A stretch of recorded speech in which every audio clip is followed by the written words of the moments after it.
Today I'm unboxing this fragrance, Tabac Exclusive.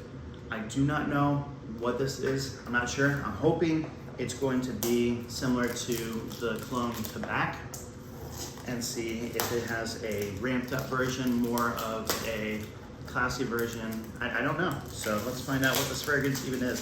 I haven't even looked up any of the notes. I know nothing about this fragrance.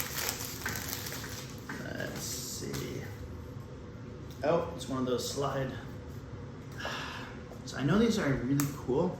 A lot of people like it, but I, for finger purposes, I'm not a fan of these boxes where you slide the top off. I think they look cool because when you slide it off, you have this nice little presentation, but I have a hard time. All right.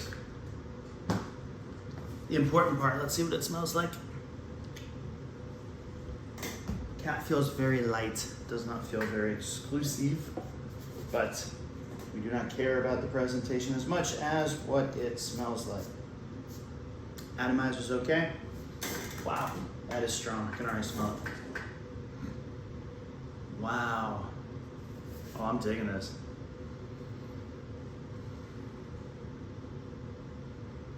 You definitely get the tobacco. It does smell a lot like tobacco. It has a, almost, oh, it's the box I'm smelling. Because like it smells a little woody. Let's see. You know what? I know I said I'm not doing skin, but I'm just gonna do it. Let's find out.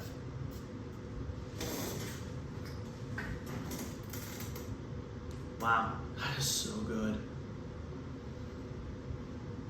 So you get a bit of tobacco, a bit of what seems like a sweetness, like a vanilla. Again, I haven't looked at the notes, I don't know what this is.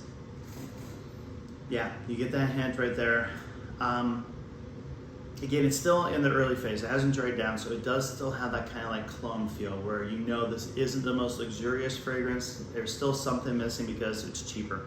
I think I paid $17, $20 for this fragrance. Man, that is good though. It is a good tobacco vanilla fragrance. So I'm excited to wear this in the fall once it cools down, see what it's like, see if it performs the way it should. Right now, it really is performing. Again, first impression, I don't know what the longevity is, but I'm excited to try this one out and do a full review in the future. So, Exclusif Tabac.